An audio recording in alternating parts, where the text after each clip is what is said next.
До 2050 года население на планете будет 9 миллиардов человек. То есть увеличится на 2 миллиарда. И все эти миллиарды людей захотят есть, естественно. Весь мир должен каждый год наращивать объемы производства зерна на 18 миллионов тонн. Поэтому Украина оказалась в очень выгодном положении. И нам не надо ничего придумывать. Уже природа выдумала все за нас.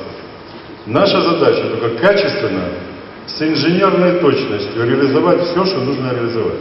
Построить элеваторы, инфраструктуру, вагоны, автомобили, дороги. И мы должны все это четко спланировать. Так вот, у нас задача в этом году простая. Мы должны установить рекорд, это первое. Для этого мы должны все дружно сработать. И мы должны ответить на вопрос, как все наши мощности вывезут на экспорт 29 миллионов тонн только зерна. А еще у нас другие сыпучие грузы, еще у нас шрот и прочее, много чего. По опыту прошлого года я могу сказать следующее, что как только начинается сентябрь, август, октябрь, ноябрь, значит, заявки трейдеров удовлетворяются на 60-70% в Укрзалезнице. Сейчас, обратите внимание, интересная вещь. Если бы они удовлетворялись на 100%, у нас вопросов бы не было. Но когда они удовлетворяются на 60-70%, у нас осталось 30-40% вопросов. Почему это так? Значит, да, нам могут сказать, что это пиковые нагрузки. Но вы мне извините, а кто сказал, что пиковых нагрузок не должно быть? У нашего государства где-то распределено, что ежемесячно, равными долями. Мы работаем на мировом рынке. Мы продаем зерно, выиграем тендеры, поставляем зерно в 90 стран мира.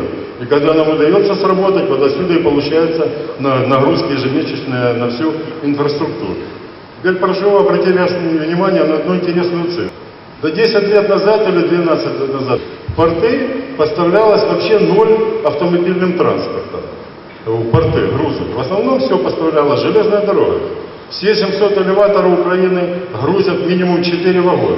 То есть они все, как правило, на подъездных путях, и подай вагон, он тебе нагрузит 4 вагона. Так это к чему я говорю?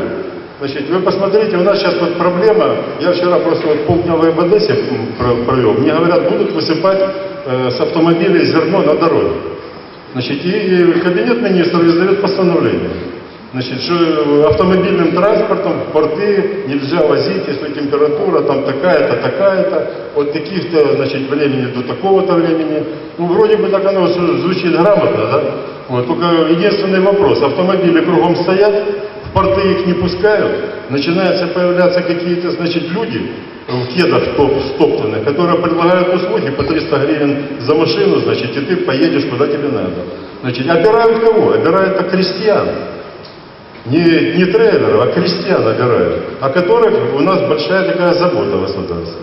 А сегодня издали распоряжение, получается что? Автомобильный транспорт парализован.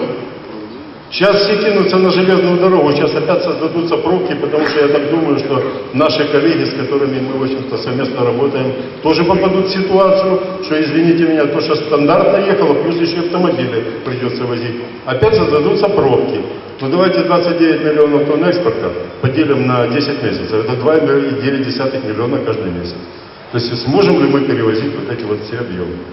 Это проблема, на которую нужно дать ответ.